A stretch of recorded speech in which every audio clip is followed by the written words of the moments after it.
রবকে শোনো। রব্বুনাল্লাযী আ'তা কুল্লা শাইইন খালকাহু সুম্মা হাদা। রব হচ্ছেন সেই, আমার প্রভু হচ্ছেন তিনি, যিনি সমস্ত সৃষ্টিকে, সমস্ত মাখলুকাতকে যিনি সৃষ্টি করেছেন, আর সৃষ্টি করার পর তার চলার জন্য পথ তৈরি করে দিয়েছেন। তিনি হচ্ছেন আল্লাহ পাক, যিনি সৃষ্টি করেন আর পথের দিশা দেন। তিনি হচ্ছেন আল্লাহ পাক, তিনি হচ্ছেন রব। শুধু বানান না, বানাবার পরে তার প্রয়োজনটাও মিটায় দেন। আল্লাহ পাক সেই আল্লাহ বলছেন, খালাকাল ইনসানা আল্লামাহুল বায়ান। তিনি মানুষ সৃষ্টি করেছেন। আমি সম্ভবত দ্বিতীয় দিনে আপনাদেরকে বলেছিলাম,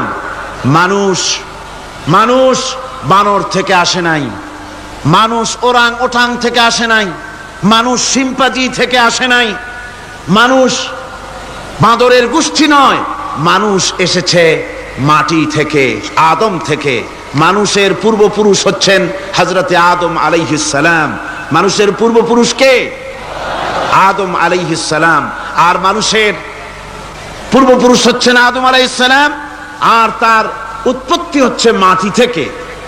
মানুষ এসেছে আদম থেকে, আদম এসেছে মাটি থেকে। এখন আল্লাহ পাক বলছেন যে আমি হচ্ছি তোমার স্রষ্টা, আমি তোমাকে বানাইছি। কোরআনে কারীমের কথা এভাবে বলছে, কাইফা তাকফুরুনা বিল্লাহি ওয়া কুনতুম আমওয়াতান ফাহিয়াকুম সুম্মা ইউমীতুকুম সুম্মা ইউহয়ীকুম সুম্মা ইলাইহি তুরজাউন। হে মানুষ, তোমরা কিভাবে কুফরি করো, অস্বীকার করো, আল্লাহর সাথে নাফরমানি করো? কিভাবে করো? যে আল্লাহ তোমাকে, তুমি ছিলে মৃত্যু, তোমাকে আল্লাহ পাক জিন্দা করেছেন। এই জিন্দা থেকে আবার মৃত্যু করবেন, আবার মৃত্যু থেকে তোমাদেরকে জিন্দা করবেন, আবার সেই আল্লাহর কাছে তোমাদেরকে ফিরে আসতে হবে। সুতরাং মানুষ জন্মের পূর্বে সব মৃত্যু ছিল, এ কথা তো আজ বিজ্ঞানসম্মত কথা, বৈজ্ঞানিক সত্য কথা। মানুষ জন্মের আগে মৃত্যু ছিল। কিভাবে? মানুষের উৎপত্তি থেকে এলো, কোরআনে কারীম তা পরিষ্কার করে বলছে। তোমাকে কিভাবে সৃষ্টি করেছে তুমি দেখো। সন্তান মায়ের জরায়ুতে আসার পূর্বে সে ছিল পিতার শুক্রকীট আর মায়ের ডিম্বাণু, অর্থাৎ স্পার্মটোজন এবং ওভাম, এই দুটি জিনিসের মধ্যে সে বিভক্ত ছিল। মায়ের বক্ষপিঞ্জর এবং পিতার পৃষ্ঠদেশ থেকে সবেগে নির্গত এক ফোঁটা পানি দিয়ে আমি আল্লাহ পাক তোমাকে সৃষ্টি করেছি। কোরআনে কারীম বলছে, হাল আতা আলাল ইনসানি হিনুম মিনাদ দাহরি লাম ইয়াকুন শাইআম মাযকুরা। মানুষের জীবনে কি এমন এক সময় এসেছিল না যখন সে উল্লেখযোগ্য বিষয় বস্তু হিসাবে পরিগণিত ছিল না? তোমার নাম ছিল না, পরিচয় ছিল না, কিছুই ছিল না, দুনিয়ার কেউ তোমাকে জানতো না, শুনতো না। আমি আল্লাহ পাক তোমাকে সৃষ্টি করেছি। তুমি কোত্থেকে এলে? কোরআনে কারীম থেকে তা জেনে নাও। আল্লাহ রাব্বুল আলামিন বলেন, ইন্না খালাকনাকুম মিন তুরাবিন সুম্মা মিন নুতফাতিন সুম্মা মিন আলাকাতিন সুম্মা মিন মুদগা। আমি রব্বুল আলামিন তোমাকে সৃষ্টি করেছি, মাটির উপাদান দিয়ে তৈরি করলাম। মা বাপের, পুরুষের স্পার্মটোজন আর মহিলাদের ওভাম দুটোতে মিলে মায়ের গর্ভের ভিতরে নাপাক পানি ফোঁটাকে জমাট রক্তে পরিণত করে দিলাম। এই জমাট রক্তকে গোশত বানালাম, কচি কচি হাড় দিয়ে একটা বডি, একটা স্ট্রাকচার তৈরি করলাম। তারপরে ফাকাসাউনাল ইযামা লাহমা, গোশত দিয়ে, রক দিয়ে, চামড়া দিয়ে সুন্দর করে ছাউনি দিয়া মায়ের গর্ভের ভিতরে আমি আল্লাহ রব্বুল আলামিন তোমাকে বানাইছি। মায়ের পেটের ভিতরে ফি কারারিম মাকিন, একটি সুরক্ষিত জায়গায় তোমাকে আমি রেখে দিলাম, যেখানে কোনো রোগ, কোনো জার যেখানে পৌঁছতে পারবে না, কোনো অসুবিধা হবে না। এমন একটা জায়গায়, এমন একটা ইন্টেনসিভ কেয়ার ইউনিটের ভিতরে রেখেছি। সুবহানাল্লাহি ওয়া বিহামদিহি। একটা ইন্টেনসিভ কেয়ার ইউনিট, যেখানে কোন রকমের কোন জার্ম প্রবেশ করে বা করবার কোনো ক্ষমতা নাই কারো, এমন একটা যে একটা প্যাকেট, সুন্দর একটা প্যাকেট, একটা কভারের মধ্যে তোমাকে তৈরি করা হলো মায়ের পেটের মধ্যে। তারপরে আজকে তুমি কুফরি করতেছো, আজকে আমাকে অস্বীকার করছো। ওই গর্ভের ভেতরে আমি ইচ্ছে করলে রক্তের পিণ্ডের আকারে মায়ের গর্ভ থেকে আবর্ষণ করে দিতে পারতাম, দুনিয়ার মুখ দেখতে পারতে না। মায়ের পেটের ভেতর থেকে মরা সন্তান হিসাবে বের করে দিতে পারতাম, বিকলাঙ্গ করে বের করে দিতে পারতাম, পঙ্গু করে বের করতে পারতাম, পারতেন না? আল্লাহ রাব্বুল আলামিন বলেন কেমনে বানালাম? খলাকাল ইনসান, মানুষ আমি সৃষ্টি করেছি মায়ের পিঠের ভিতরে বসে। যখন ক্ষুধার উদ্রেক হলো, রুহু যখন এসে গেল, ক্ষুধা লাগলো, খাবারের প্রয়োজন হলো, আমি কেমনে খাওয়ালাম? দুনিয়ার কোনো মা বাপ, কোন নেতা, কোন ডাক্তার, কোন চিকিৎসা বিজ্ঞানী মায়ের পেটের সন্তানের খাবার সরবরাহ করতে পারে না। আল্লাহ পাক বলেন তুমি কি খাবে? ব্যবস্থা আমি করেছি। মায়ের মাসিক অসুখকে বন্ধ করে দিয়ে মায়ের নাভির সঙ্গে তোমার নাভির সাথে তার লাগাইয়া দিয়েছি, আর ওই তারের মাধ্যমে রক্ত বের করে দিয়া মায়ের রক্ত দিয়ে তিল তিল করে তোমারে বড় করেছি।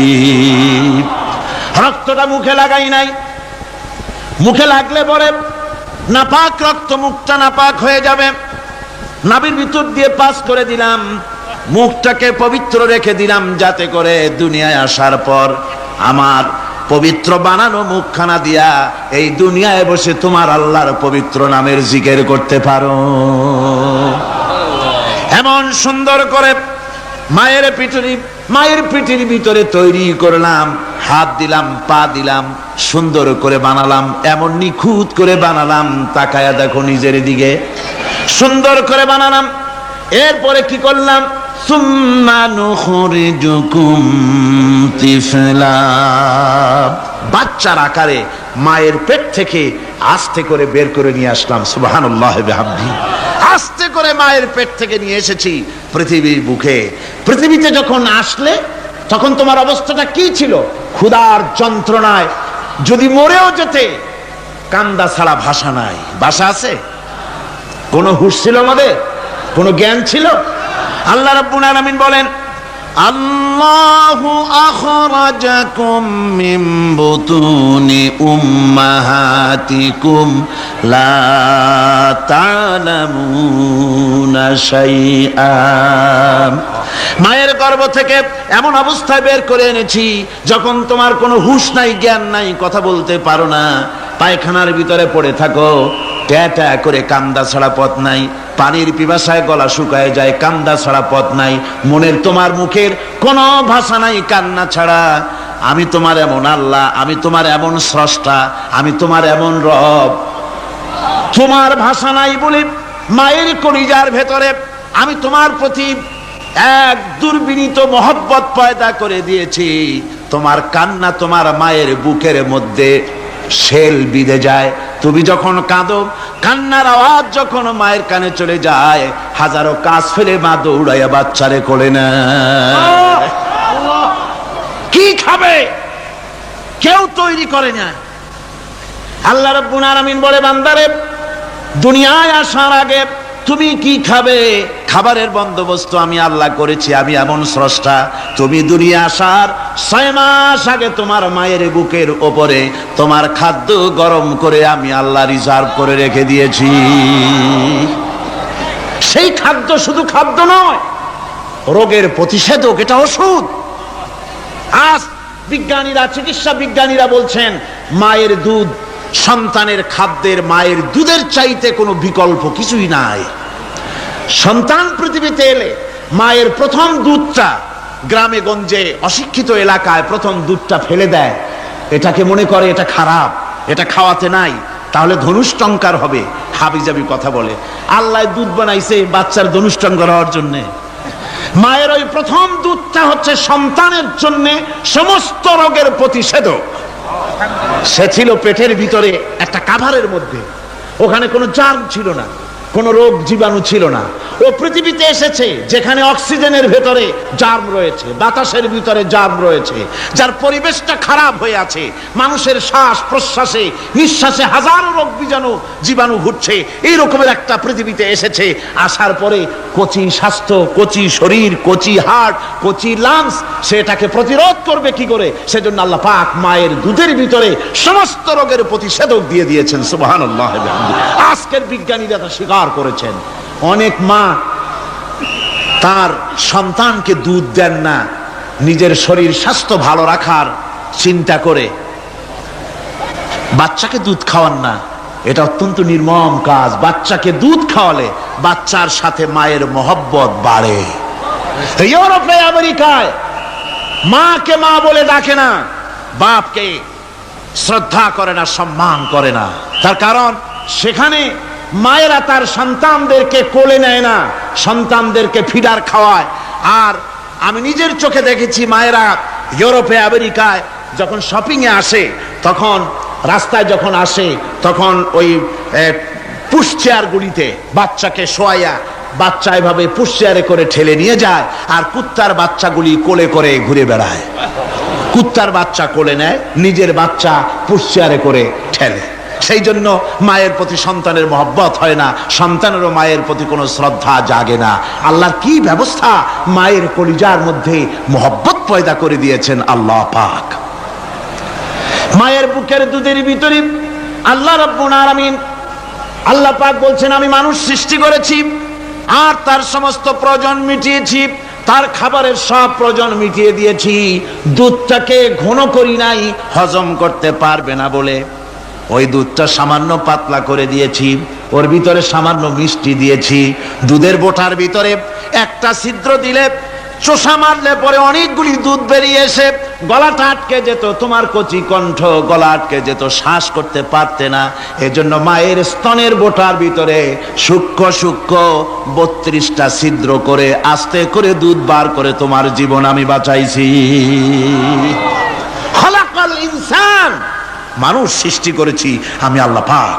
সুতরাং যে আল্লাহ পাক এ মানুষ সৃষ্টি করলেন আর মায়ের কলিজার ভিতরে মোহব্বত পয়দা করে দিলেন, সে আল্লাহ পাক বলছেন, খবরদার ওই মাকেও যেন আবার ভুলে যেও না।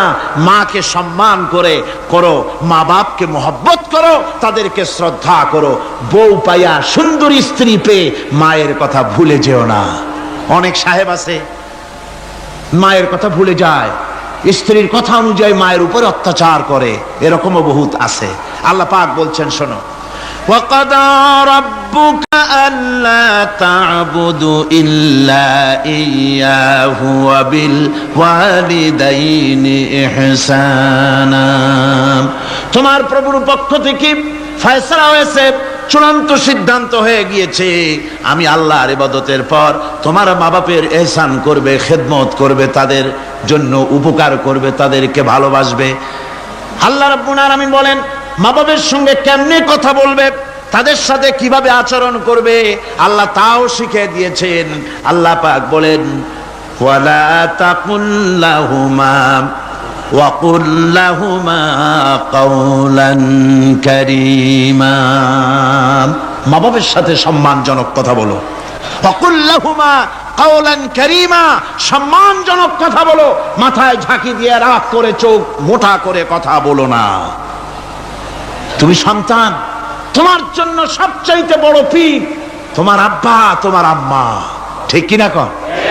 ছেলের জন্য, মেয়ের জন্য, সন্তানের জন্য সবচাইতে বড় পীর কে? বাপ মা। এটা ভালো করে মনে রাখতে হবে।